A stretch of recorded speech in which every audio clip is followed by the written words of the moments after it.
Triple a promotion में वो mask versus mask वाला जो मैच हुआ था लुडविग काइजर और चैट गेबल का, उसमें जो चैट गेबल का मास्क उतरा था, अब उसकी बिडिंग हो रही है, मतलब कि उसको बिडिंग हो रही है, मतलब कि उसको नीलामी हो रही है, उसका ऑक्शन हो रहा है भाई। और इसकी जो ऑलरेडी वैल्यू है वो कितनी जा चुकी है भाई, ये है 22,500 यूएस डॉलर्स। अगर आप इसे इंडियन रुपीस में कन्वर्ट करोगे तो अभी $1,000 को अगर आप देखोगे तो उसके लगभग ये 95,000 रुपये बन जाते हैं। तो आप इसको मल्टीप्लाई कर लो कि किस लेवल पे वो मास्क बेचने से ही ट्रिपल ए प्रमोशन या फिर डब्ल्यूडब्ल्यू वाले पैसे कमाने वाले हैं। और हो सकता है कि अभी जो इसकी बिड है वो और भी हाई चली जाए, क्योंकि अभी ये सिर्फ 22,500 पे, अगर कोई ऑब्वियसली ज़्यादा पे करेगा, तैयार हो जाएगा और ज़्यादा में लेने के लिए, तो इसकी जो वैल्यू है वो और भी ज़्यादा ऊपर जा सकती है। तो ये होता है एक ऐसा टाइप का बिजनेस बनाने का फ़ायदा कि अब आपके जो रेवेन्यू सोर्सेज हैं वो पता नहीं कितने तरीकों से हैं। जैसे कई लोगों को लगता है ना कि यार कि डब्ल्यूडब्ल्यू प्रॉफिटेबल कैसे हो जाती है, कि यार ठीक है टिकट्स तो इतने बिक नहीं रहे, तो भाई उसमें मतलब कई बार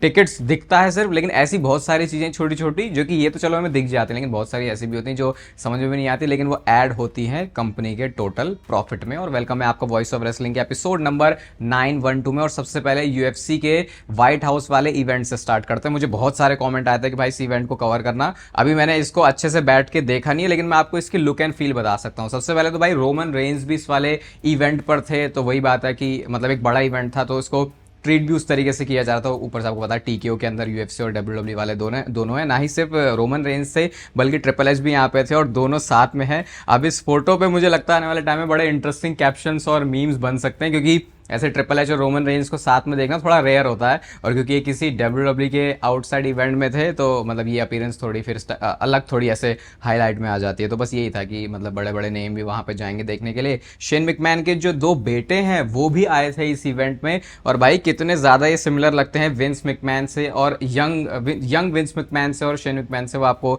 ये फोटोज को देख के पता चल जाएगा। और अगर आप सोच रहे हो कि यार यूएफसी का व्हाइट हाउस इवेंट था, तो व्हाइट हाउस में तो वहाँ का जो प्रेसिडेंट है वो बैठता है, तो ये इवेंट कैसे हो गया? तो भाई इन्होंने बहुत मस्त इसको ऑर्गेनाइज किया था। जितना मुझे देख के समझ में आ रहा है, व्हाइट हाउस के अंदर से इन लोगों ने थोड़ी बहुत अपनी एंट्रेंस करी है, लेकिन बाहर जो एक फील्ड ग्राउंड टाइप का एरिया था वहां पे इन्होंने ऑक्टागोन लगाया हुआ था। और जो इसके विजुअल्स हैं वो भी देखने में बड़े अच्छे लग रहे हैं, क्योंकि व्हाइट हाउस जो बिल्डिंग है वो ही अपने आप में सुंदर है जिस तरीके से उसको बनाया है। फिर वहां पे जो एयर शोज हैं वो भी सब कुछ ऐसा हो रहे थे, तो ये वही है कि पार्टनरशिप इनकी कुछ थी ऐसी, तो व्हाइट हाउस वाला इवेंट है उसको किया था। इससे क्या होता है, मेन स्ट्रीम जाने में बहुत ज़्यादा फायदा होता है, क्योंकि एक व्हाइट हाउस जैसी जगह पर, जो कि मतलब भाई जहाँ पे अमेरिका का प्रेसिडेंट रहता है, तो वैसे भी एक बहुत ही एक टॉक्ड अबाउट प्लेस है, तो वहाँ से यूएफसी का इवेंट करवाना ये यूएफसी के ऊपर और भी ज़्यादा स्पॉटलाइट्स लेके आएगा। करती तो वैसे डब्ल्यूडब्ल्यू भी है मेन स्ट्रीम जाने वाली हरकतें, लेकिन वो हरकतें उनके कोर ऑडियंस को पसंद नहीं आती, बस प्रॉब्लम वहां हो जाती है। अगर मैं बोलता हूं जॉन सीना और हेट वर्ड सेम सेंटेंस में, तो ये सुनने में अजीब लगता है, क्योंकि अब ये सुपर सीना वाला जमाना तो है नहीं जब लोग सिर्फ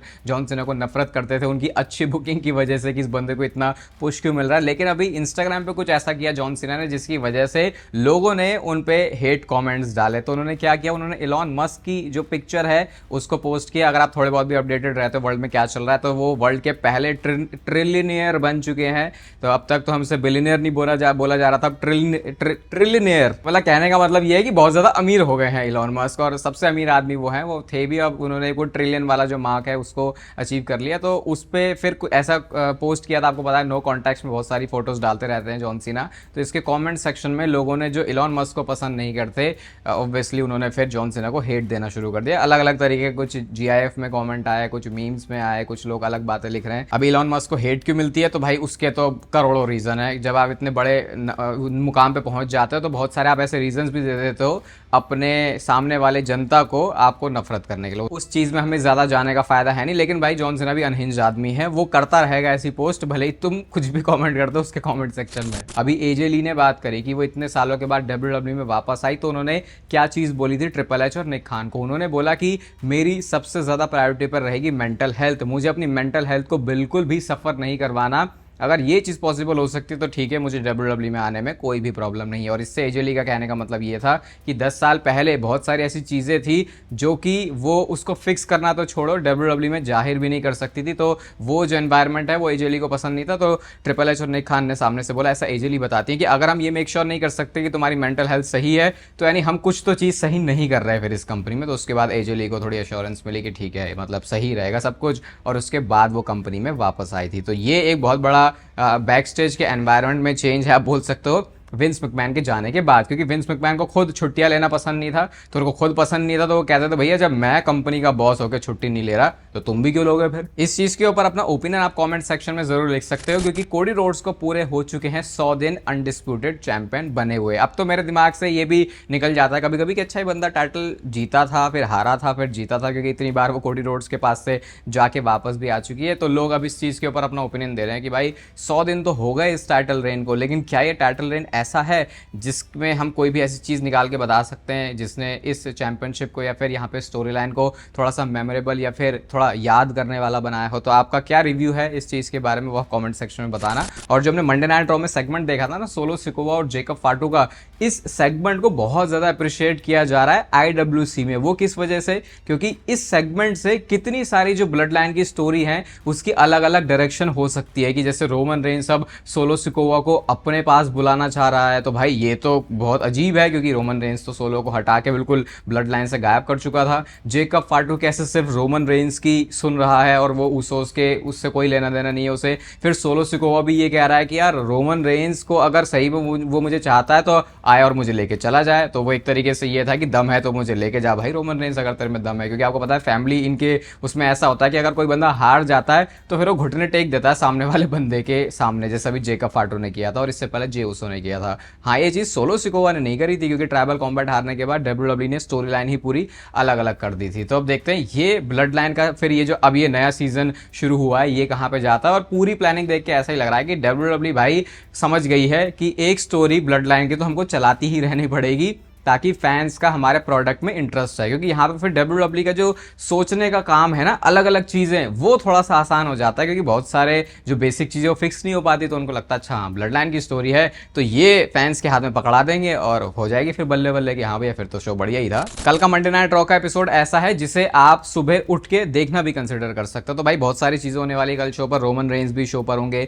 सेथ रॉलिंस भी होने वाले हैं, ओबा फेमी और डोमिनिक मिस्टीरियो का किंग ऑफ द रिंग का जो मैच है वो भी होने वाला है। तो पता नहीं इस मैच के अंदर भी क्या हो जाए। इयो स्काई और रकेल रोड्रिगेज का भी queen of the ring tournament का मैच है, और साथ में चैड गेबल भी कल मंडे नाइट रॉ पर रेसल करने वाले हैं। तो मंडे नाइट रॉ तो बहुत ही कंसिस्टेंट डिलीवर कर रहा है। कई बार हम डब्ल्यूडब्ल्यूई में मजा नहीं आ रहा सोच के रॉ को भी उसी श्रेणी में डाल देते हैं कि हाँ भैया ये भी ऐसा ही है, लेकिन वो चीज है नहीं मंडे नाइट रॉ के साथ। देखो सही बात तो ये है। कैरन क्रॉस का भी एक इंटरव्यू होता है और यहाँ पे उन्होंने रोमन रेंस के बारे में एक बड़ा ही इंटरेस्टिंग कॉमेंट किया या इंटरेस्टिंग स्टेटमेंट थी। वो कहते हैं कि देखो रोमन रेंस बहुत ही प्रोफेशनल आदमी है, उसके साथ बात करना बहुत ही कूल है, मजा आता है जो भी टाइम तुम उसके साथ बिताते हो। लेकिन उन्होंने एक चीज बोली हर उस बंदे को जो कि रोमन रेंस से आगे जाके बात करने वाला है या फिर बात करना चाहता है, कि उसको भाई तुम चलाने की कोशिश मत करना। मतलब प्रोफेशनल रेसलिंग में जैसे होता है ना कि जैसे सेथ रॉलिंस की इंजरी हुई थी तो ऐसा कहता है कि या सेथ रॉलिंस की इंजरी छोड़ो कोई भी स्टोरी लाइन का पार्ट होता है उसे कहते हैं कि ये सही में हुआ है या सिर्फ ये एक वर्क है। तो प्रोफेशनल रेसलिंग में इसको एक स्लैंग की तरह यूज करते हैं। तो वो यही कह रहे थे भाई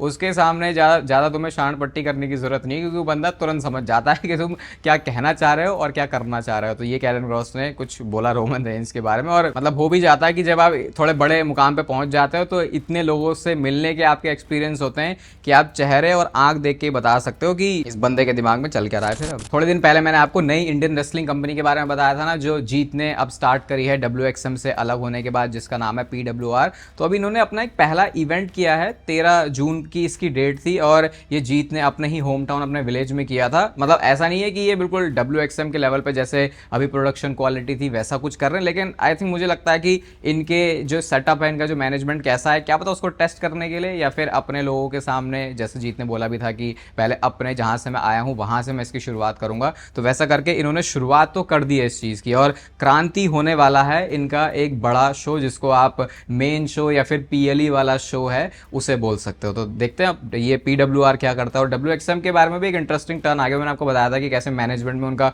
कुछ तो गड़बड़ मामला हो गया है। अभी के लिए उनके जो सैटरडे को वीकली एपिसोड्स आते थे वो भी आने बंद हो गए हैं, क्योंकि कुछ तो सही में स्टोरी लाइन में ही उस चीज को लेके आ गए हैं कि जो इनके रियल में भी हुआ है। तो वैसा करके वहां पे एक फतेह जमींदार वाला कैरेक्टर है, अगर आप फॉलो कर रहे हो शोज को, तो वहां पे वो यही बोल रहा होता है कि भाई मैंने WXM खत्म कर दिया। तो अभी क्योंकि आई थिंक इनके पास अपने शोज भी टेप्ड नहीं पड़े, तो अभी देखते नेक्स्ट स्टेप क्या होता है। लेकिन ये थोड़ा अजीब है कि अगर इतने लगातार एपिसोड्स आपके आ गए हैं तो वही है कि फिर वो मोमेंटम बनाए रखने के लिए आपको वीकली शोज डिलीवर करने होते हैं। तो देखते हैं इंडिया में प्रोफेशनल रेसलिंग का सीन कहाँ जाता है, क्योंकि पिछले कुछ टाइम में जितनी मूवमेंट्स देखी है मैंने वैसा पहले तो कभी नहीं था, तो शायद कुछ मामला बन सकता है। King of the ring tournament भाई इस बार का WWE का बहुत ही अनप्रिडिक्टेबल सा जा रहा है, और क्या मैच होगा, कौन जीतेगा, कौन विनर बनेगा, उसके ऊपर बहुत सारी स्पेकुलेशंस आ रही हैं। तो अभी एक इंटरेस्टिंग स्पेकुलेशन मैं आपको बताता हूं, और ये अपने ही किसी एक सब्सक्राइबर ने मुझे इंस्टाग्राम पे बताई थी। इनका कहना यह है कि ब्रॉक लेसनर कॉस्ट करेंगे ओबा फेमी को, ना सिर्फ उनको king of the ring tournament से बाहर निकालेंगे बल्कि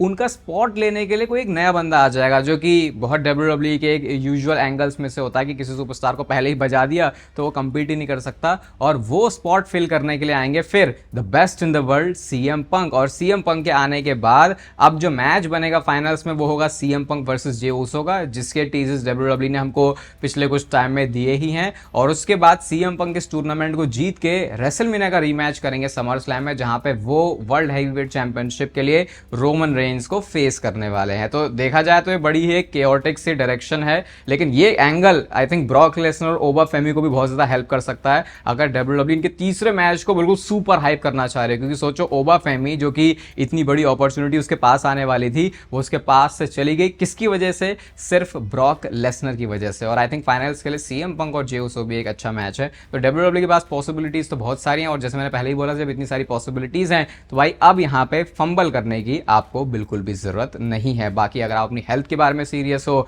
अपनी बॉडी के बारे में सीरियस हो, अपने प्रोटीन इंटेक को लेकर सीरियस हो, तो डिस्क्रिप्शन में आपको मिलेगा नेचुरल का लिंक, R1 वाला कोड आप यूज करते हो तो आपको प्यारा सा डिस्काउंट मिल जाता है। और इसकी क्वालिटी आपको इंडियन मार्केट में ऐसी नहीं मिलेगी, वो आपको एक बार कंज्यूम करने के बाद ही पता चलेगा। बाकी इस वीडियो को यहाँ तक देख रहे हो तो इसे लाइक कर दो, चैनल को सब्सक्राइब कर दो ऐसे डेली WWE से रिलेटेड कंटेंट के लिए। बाकी तब तक फिर लेते रहो जिंदगी के मजे।